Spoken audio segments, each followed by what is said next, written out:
Hey, what's up, everybody? This is Minnie, and you are listening to the 7th episode of Bollywood Talkies. Thank you for tuning in. I'm gonna start off the episode by saying I've had a crazy week, okay? And as you may have guessed from the title, I am gonna be talking about Brahmastra, which basically blew my mind, but seriously, y'all, so many exciting things went down this week that I don't even know where to begin. Or maybe I do know where to begin. Brahmastra. Okay, now I really don't know where to start from. I think Brahmastra wasn't just a movie. It was an experience. It was a magical one, to say the least. I think to better explain what I felt after the movie, I feel like I should briefly share what I felt before it. I think at this point everyone knows that I was always going to watch the film, come what may, just because Alia's in it, right? We know that it was a project that has been in the works for about 5 years now, and Ayaan, Ranbir, Alia, everyone involved both on screen and off have put their heart and soul in this film, well, in this project, because it is a trilogy, so we're obviously going to be getting 2 more parts. But while I did acknowledge this very important piece of information, I still knew that I was always going to watch it first day, first show, wherever I was. I am a Bollywood enthusiast. I'm going to watch whatever they make. Liking, not liking comes after. You can't knock it unless you try it, right? But the closer the release date came, my urge to watch the film grew even more.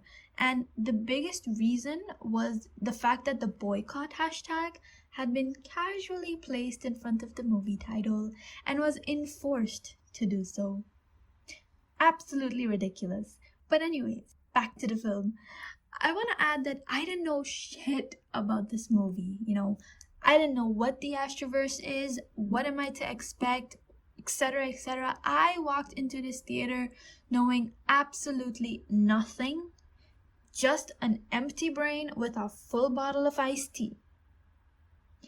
And that bottle of iced tea remained full for the entire 3 hours. Honestly speaking, I don't know how to give a review for Brahmastra, so I guess I'm just gonna share my most memorable moments from the film. I am also dedicating this quote-unquote movie review to Ayaan Mukherjee because he already knows a little bit about how I felt after watching the whole film, considering I messaged him during the credits. But yeah, Ayaan, this big one's for you. I love you. For starters, why was I not told that Shah Rukh was gonna be the first to show up on screen? Like shit, the way I yelled, I became a hot mess. Yeah, you're probably thinking, why all this drama? Everyone knew Shah Rukh was gonna be in it anyways. Yes, I knew he was gonna be in it, but I thought he was gonna be doing something else, not carry on his Swadesh legacy and show up beautifully in the first 5 minutes of the film. But it was at that point that I knew I was in for a ride. Next up, I don't know if this was expected, okay, but I legit cried when they introduced Alia as Isha. And saying that she was outstanding doesn't even have to be said, especially for me, because she's a great actor and was born to play every role she's done, including Brahmastra. But listen, just seeing her on the big screen, turning around in slow-mo with her hair just bouncing behind her, the big smile she had, and the soft version of Kesariya just playing in the background. Man, just thinking about it is still giving me goosebumps.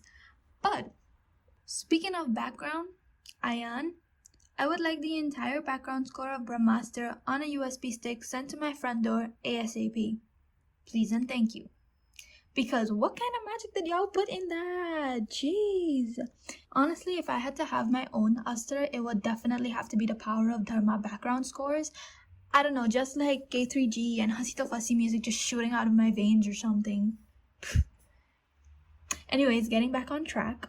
The romance in this movie? Much appreciated. Not something I would encourage in real life, but in my dreamland, yes.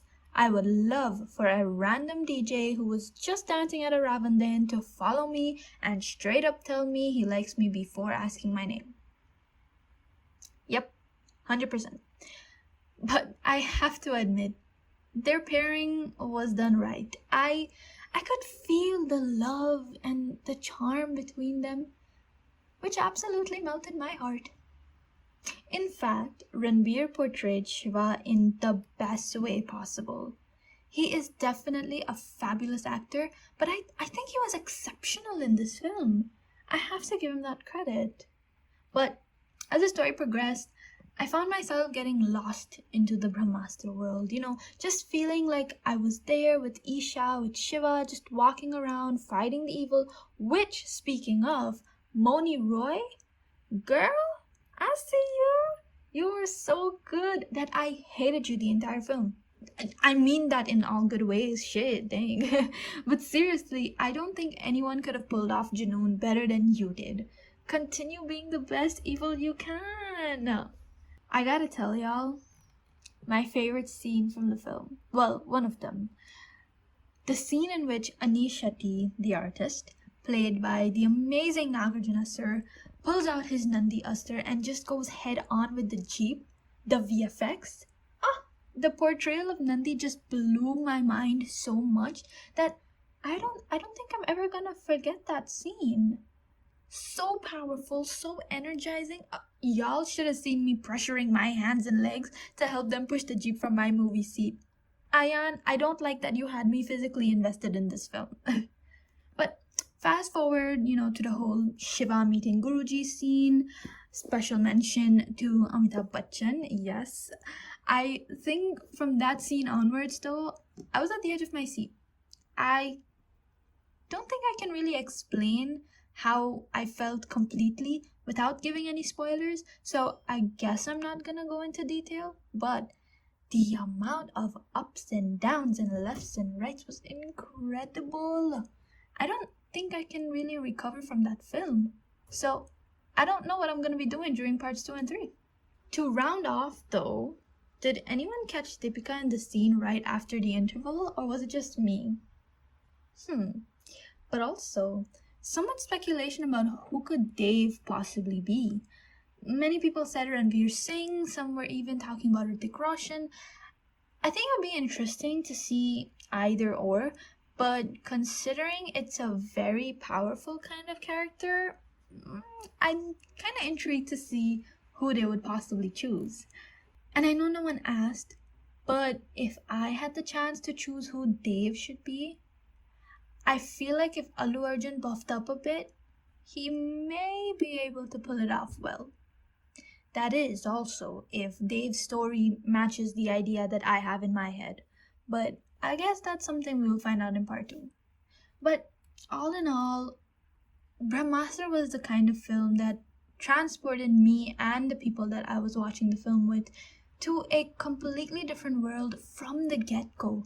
And it definitely had me at the edge of my seat with a bottle of iced tea and a bag of popcorn completely untouched for a full 3 hours.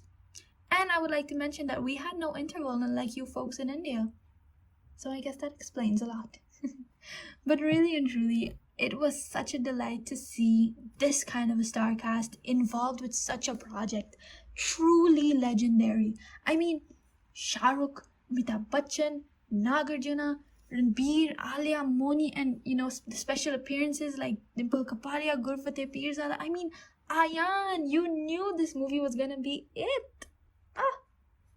Alia, Ranbir, y'all were truly amazing as usual. But Ayaan, you were absolutely incredible. You deserve a big salute for your vision, for your creativity, the determination, and of course the effort. I am so proud of you. Thank you for trusting us and gifting us with a gem like Brahmastra. I'm definitely looking forward to parts 2 and 3. So, till then, continue to shine brighter than all the astras and magic that you showed us this time. Okay, now that the Brahmastra trance was spoken about, let's talk about how I got noticed by all 4 of the fabulous Bollywood wives. No, but I mean, I love the show. Like, the first season was incredible, crazy, and had me wanting for more. That when the second season dropped, I ran and binge watched the entire thing and went back to watch it again. Absolutely loved it. I live for it. To the point that I actually started calling people stupid cows. Not to their face, though. Not that brave. But I think they're crazy, hysterical, but bold and confident all at once. All four of them have qualities that I aspire to have. I want to be bold like Naheep, but at the same time proper like Neelam, smart like Bhavana, and mad joyful like Seema. Honestly, I live for their drama and how they sort it. So now I'm just gonna want to mention my little interaction with the blue ticks. Nothing too much, just a little brief, because I gotta stay humble. But y'all haters better start talking to me nice, because Mama Pandey not only liked my impersonation video, not only mentioned me on her story, but also followed me on the gram. We're besties now. That's that. Bhavna, bestie, if you're listening to this, major shout out to you. But it actually didn't stop there, because Maheep, Seema, and Neelam saw all of my stories I mentioned them in, and let me tell you, it felt amazing. I know some of y'all probably thinking I'm overreacting and I shouldn't be making such a big deal about all this, but let me tell y'all something. And here's where it gets a little deep, so grab your tissues. See, I come from a tiny place outside of India. So tiny that it only recently started showing up on the drop-down list of countries. No one we knew were ever able to get into close touch with the glam world.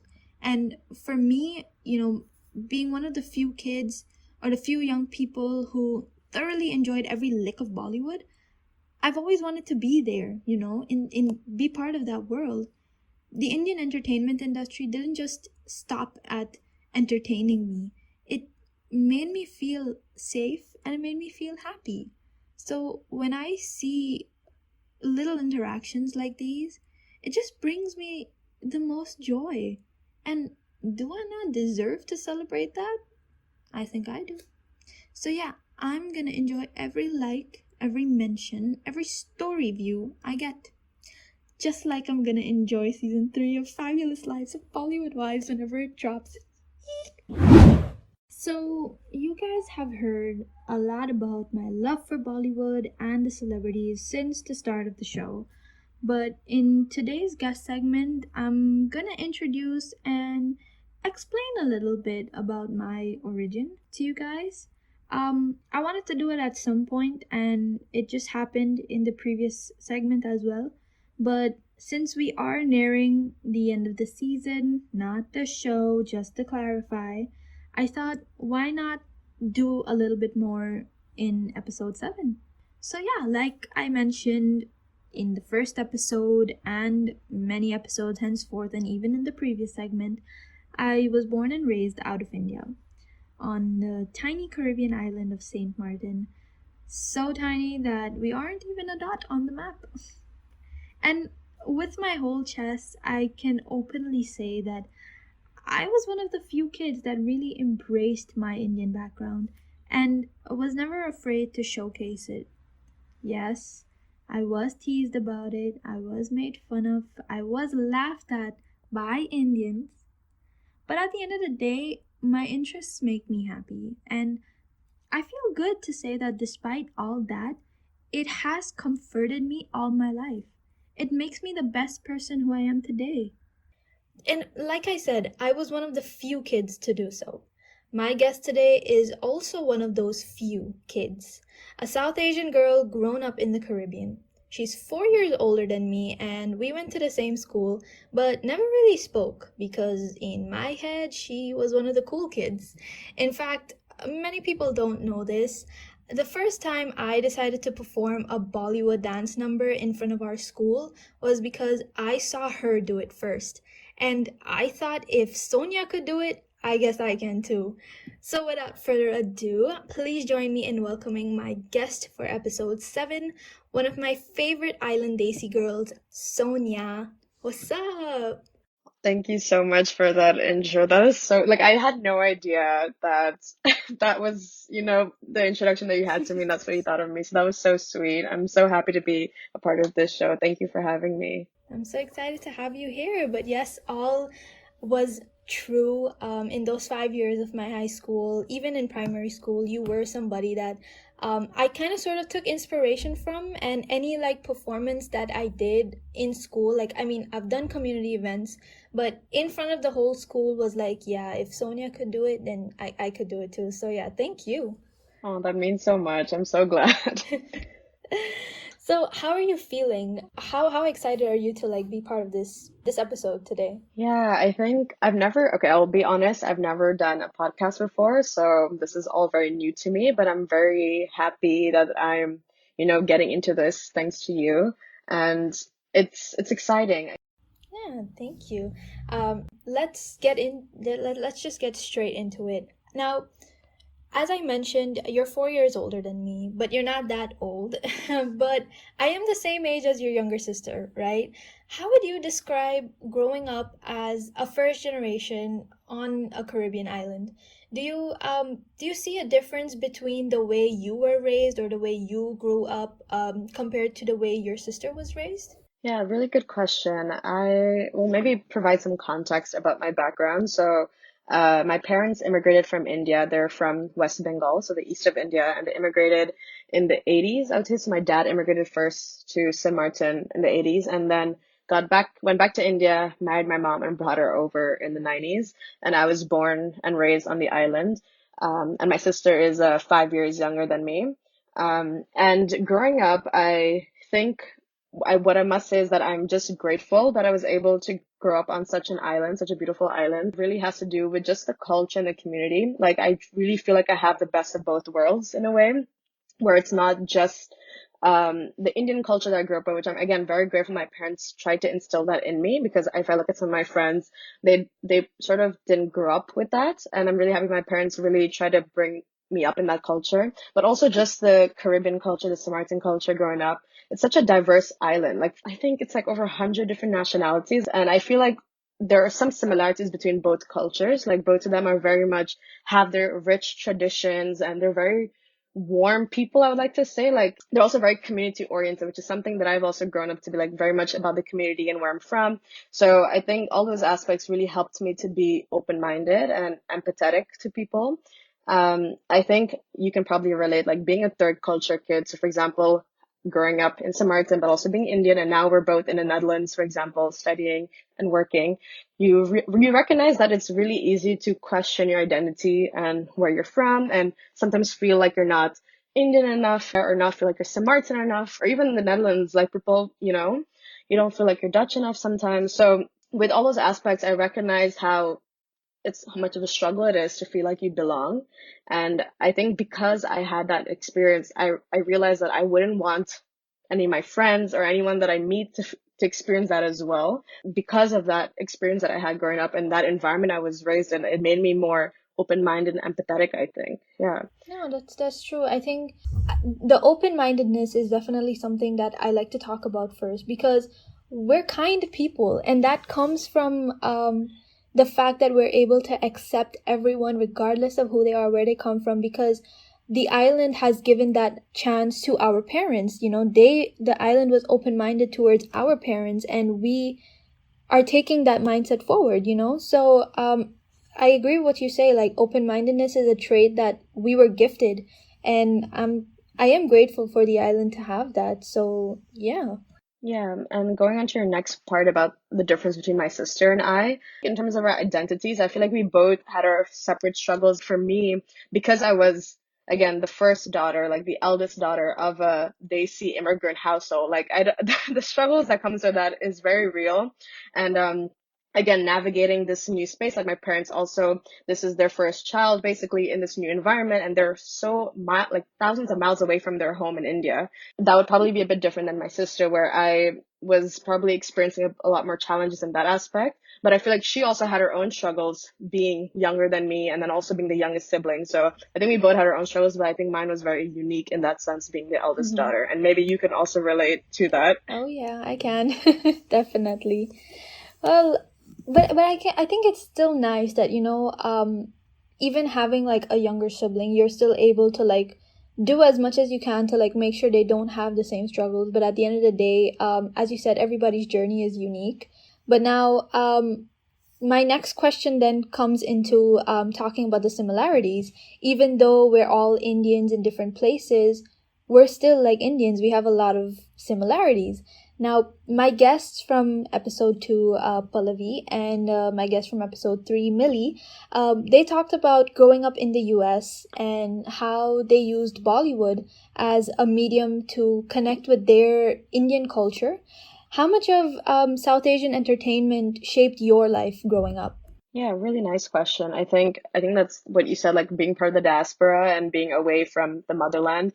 You need to find other ways to connect. And I think Bollywood was definitely that medium for me. I mean, I grew up watching all the Bollywood movies that came on ZTV or Sony TV. I would watch the Indian serials with my mom, and I think because like I said, my parents are from West Bengal, so we speak Bengali at home. But then Hindi, I really learned from the serials and the movies.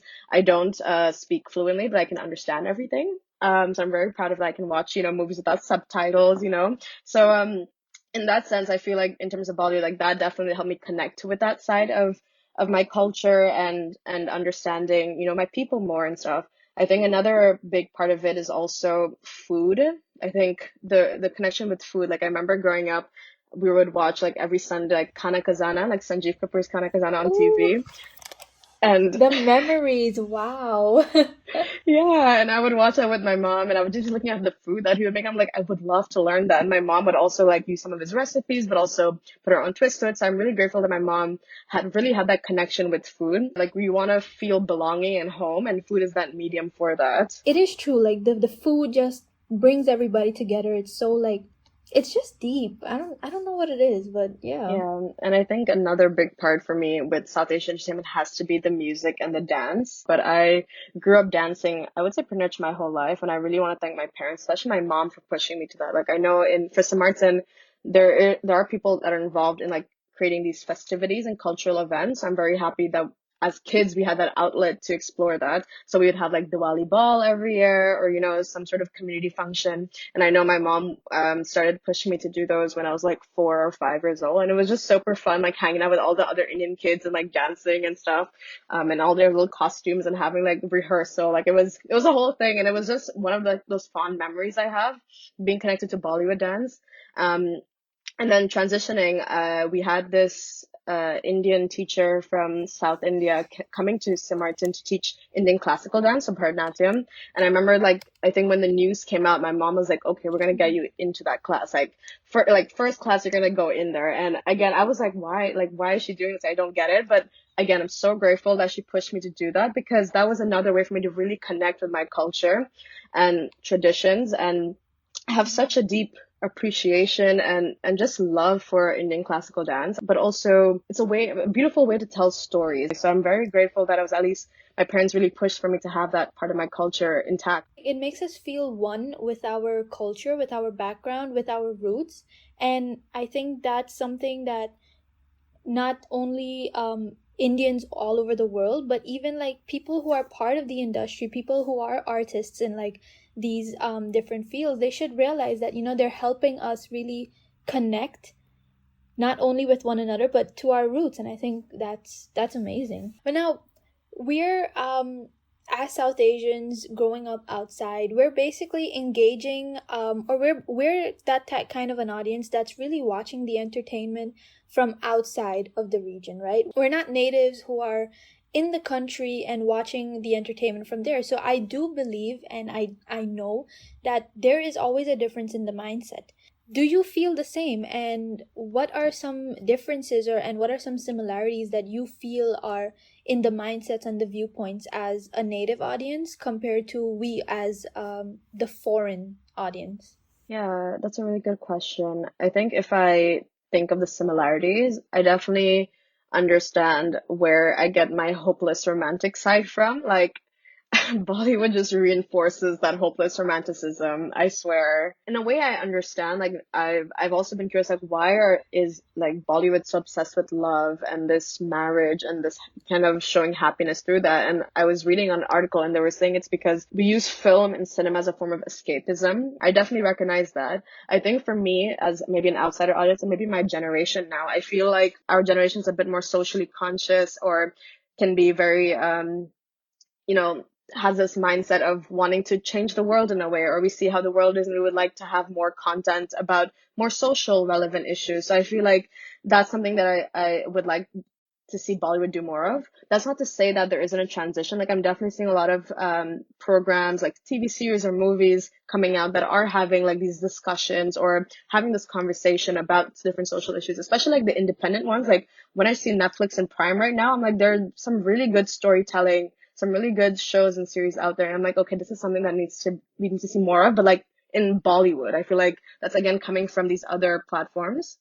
So I think that is one thing. No, I think that definitely does make sense. But now it's like everybody wants to see themselves. Everybody wants to see their stories on screen, which is not necessarily a bad thing, but making it into such a way that does not seem stressful to watch, but that seems insightful, that seems nice to watch, and shouldn't come off as a bore. People shouldn't feel like, oh, this is that kind of a movie, we're not going to watch it.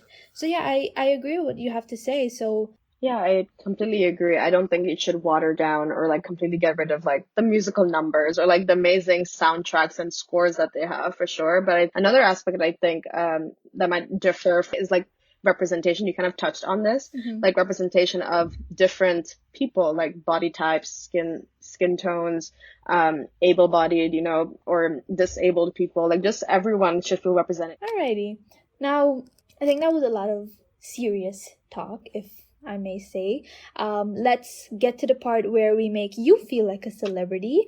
We are going to be getting into our Coffee with Karan inspired rapid fire round. How ready or how excited are you for this? I definitely don't feel ready, but I am excited for this. Let's get into it. Okay, let's jump right in. The first question is, which Desi movie would you show to a Bollywood virgin to make their first impression of Indian movies worthwhile? Is it bad that I've thought about this and I've actually done it? Like, it's not bad. It's not bad. So I've actually shown my friends. I would watch it with them, like in the same room with the same reactions of, oh my god, and the movie would have to be Ye Jawani Hai Diwani. Like that movie just has everything. It has the comedy, it has the romance, it has the Bollywood numbers. Like it's just, I feel like an overall like a good movie, I think, to just start off people on their Bollywood journey, I think. That's amazing. Ye Jawani Hai Diwani, a very popular choice, I must say. Alrighty, next question. If you were on stage with Madhuri Dixit and Hema Malini, two classically trained actors and dancers, who are you dancing with first? Oh my god, oh wow. Both of them are so iconic. I will say Madhuri just because I've grown up watching her and watching her films and she has a special place in my heart. But Hema, hit me up too, like don't leave me like I won't leave you hanging, girl. Like I wanna, collab with you too. No, we're dancing with both of them, definitely.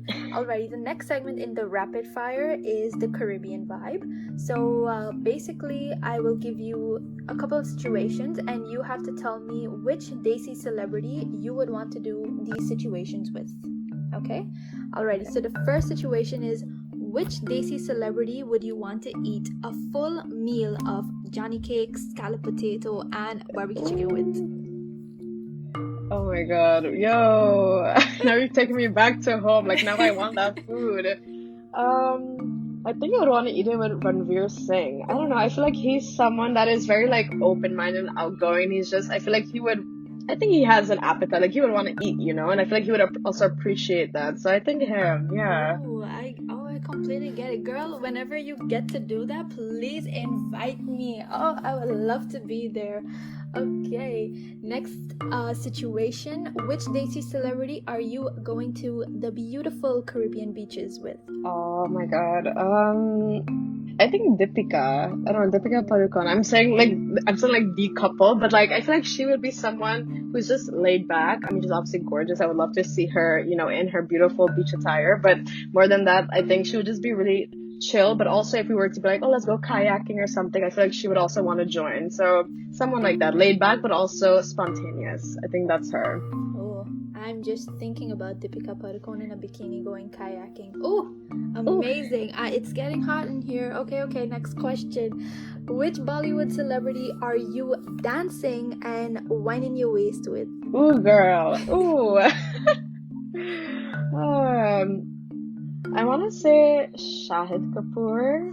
I don't know. I feel he's a dancer. Like he has some moves, and I feel like he would wind up really well. I think. I agree. It's funny because when I was making this question, my immediate answer was not Shahid but his brother Ishan, because they've got the moves, and both of them need to come true. Listen. Exactly. Anyways, before I start dreaming let's move on to the next question in the rapid fire.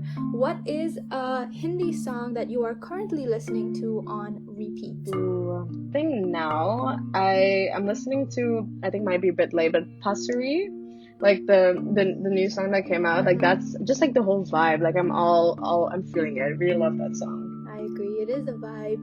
Alrighty, which filmy character do you think you are most like? Going back to Ye Jawani Hai Diwani, I think Naina. I think that is why that movie also connects, because Naina is again like that medical student that's so studious and cannot, get out of her shell. But then when she does, the way she's like evolved over this show and like the movie, and then she's become this such confident person that is strong and stands up for herself. Like I see myself as that, like, not just because I'm a medical student, but like beyond that, I feel like I've also grown and evolved to be my own confident person and like be proud of my culture and where I'm from, So yeah, I think Naina. Okay, that's sweet. I hope you find your own bunny to complete your Ye Jawani Hai Diwani story with. And this was the last question in the rapid fire, but if you haven't been listening to our episodes, I have been asking all of my guests to suggest a name for Alia and Ranbir's future baby, because I am the hypothetical baby shower planner. So yes, 2 names that you would want to suggest for their future child. Can I think about it for a sec? I don't want to just say any. No problem. Just give me a sec to think about this. Okay. I'm ready. So for a boy's name, I think Ayaan would be a cute name for a boy. And if it was a girl, I think Kiara would be a nice name. So still, modern, but also, I don't know, cute as well.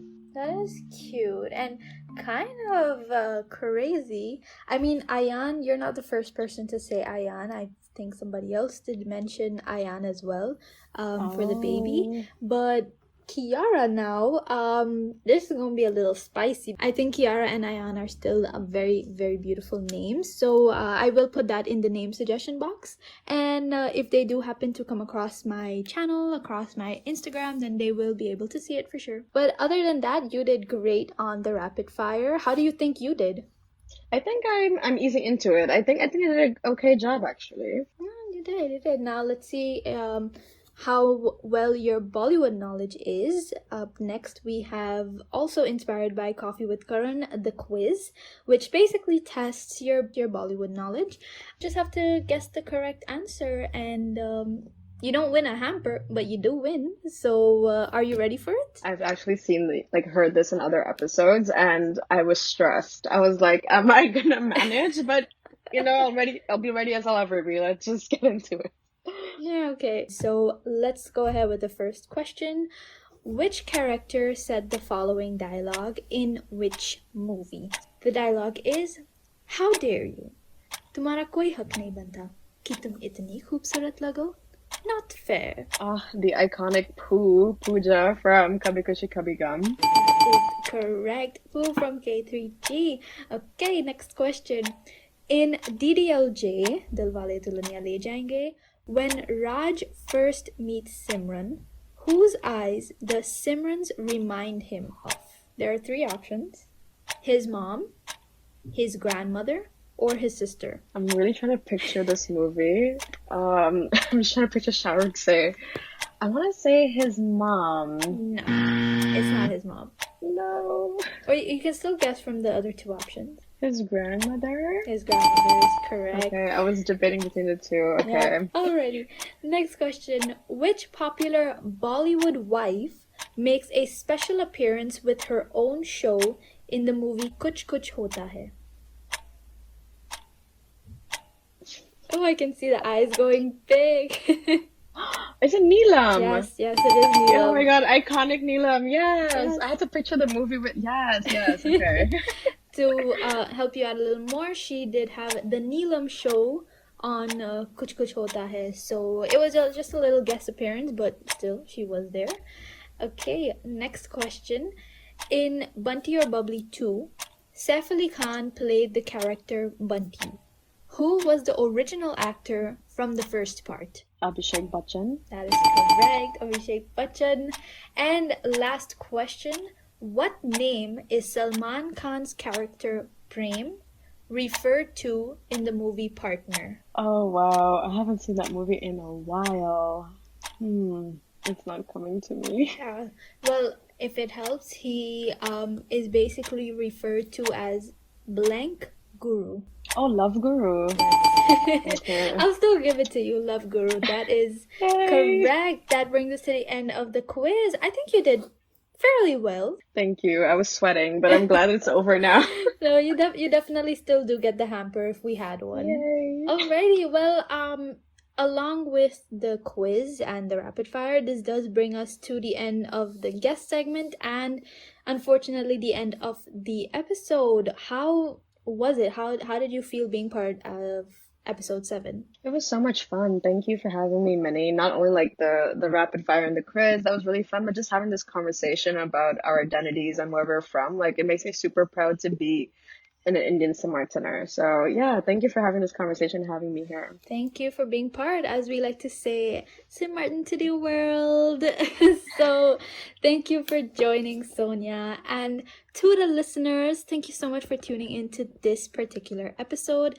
I hope you enjoyed it as much as I did, honestly. And if you did enjoy it, please do not forget to give this episode a whole bunch of likes, share it with all your friends and family, and please leave your comments all over our streaming platforms. And of course, our Instagram, which is at Bollywood Talkies, with the extra S behind because we are extra. I will see you guys with another episode really, really soon. So stay tuned and you already know, keep your notifications on. Until then, this is Minnie signing off. Namaste, goodbye, and thank you for listening to Bollywood Talkies.